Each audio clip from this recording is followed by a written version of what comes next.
to the union, to the committee, if they so wish. But as I said earlier on, they were the very people who provided the committee. That's the beauty about the whole issue. They are the very people who provided the data. And that data is what informed the decisions as to which of the categories they were to be desegregated to. So the schools, what they could do is to look at some of those issues highlighted, the key or the main ones, and start working on them before September. As soon as that is done, there is nothing stopping them from operating.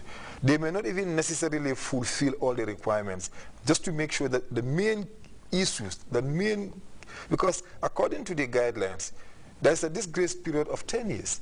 And then if you can guarantee that you will be in existence for a stipulated period as per what is in the guideline, and then you have also fulfilled 1, 2, 3, 4 points as per the requirements on the guideline.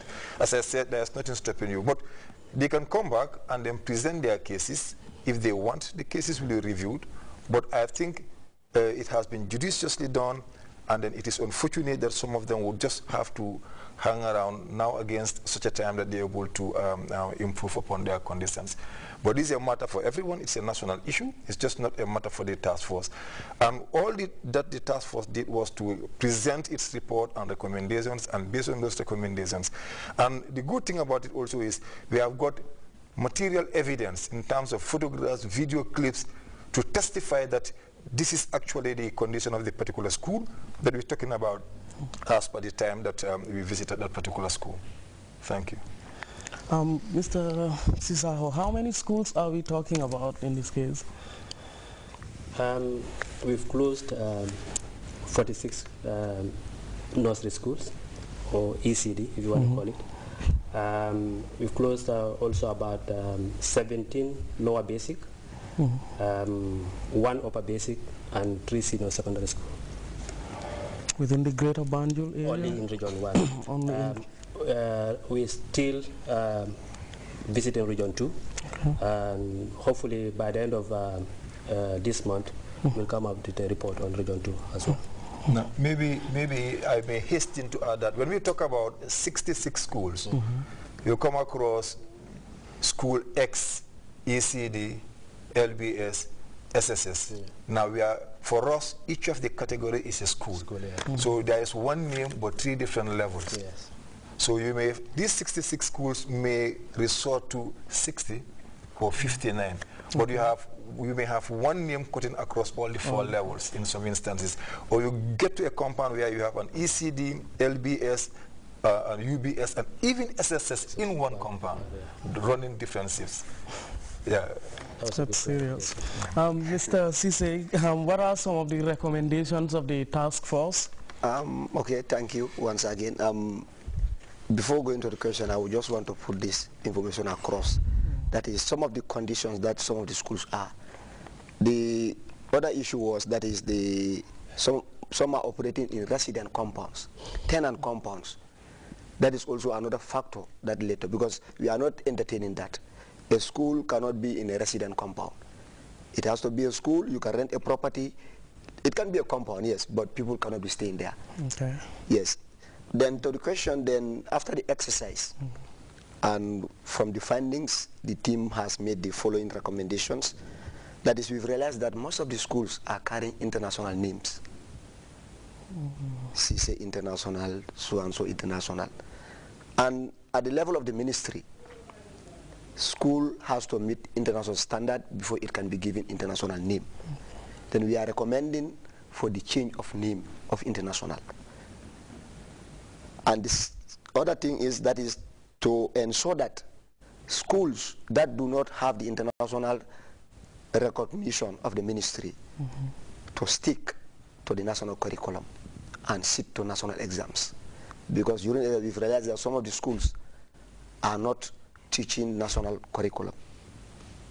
And they are doing that without even the recognition of this ministry. The ministry is not recognizing them as an international school.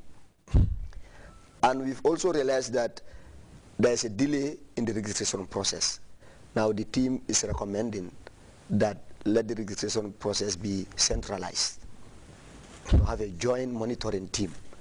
That is, when an application is sent, a team will be prepared by the ministry immediately to go and assess the school and do it on time, so that to also have a timeline for registration. Before, you don't have a timeline.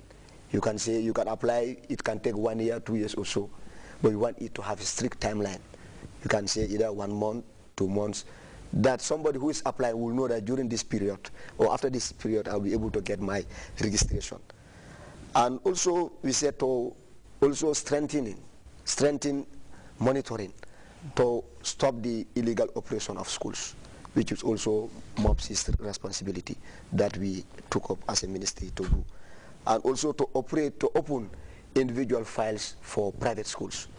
Before, at the level of the ministry, we don't have files for private schools because most of them are operating illegally. We don't have a file to track their activities. But now, after this exercise, individual school file has been opened for all private schools that are verified during this exercise.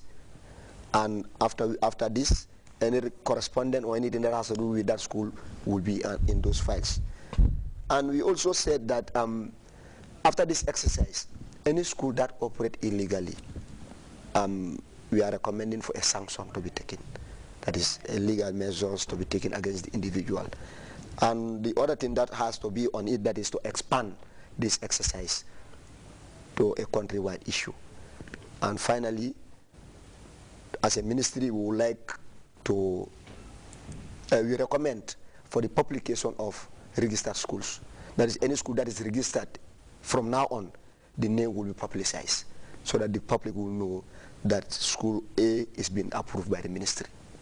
And those are the some of the recommendations that were forwarded by the task force and is being highly received by the management of the ministry. Thank you. Yeah, just briefly on that too, the guideline itself will be reviewed, and then the whole arrangement at the ministry will be revamped, as he rightly said, because some of the lapses were internal issues that the ministry has accepted and acknowledged, and then this is also going to inform the process and ensure that some of those issues are taken care of accordingly. Mr. Cizaho, what would be the way forward? The way forward, I will take it at 2 levels. First, I would like to let the proprietors and proprietors know that for every school that is visited, we had a report for the school, and the problems were highlighted in those reports. So we will write to them as soon as possible to let them know that these are the problems that led to the shutdown of those schools. So it's like, if you are able to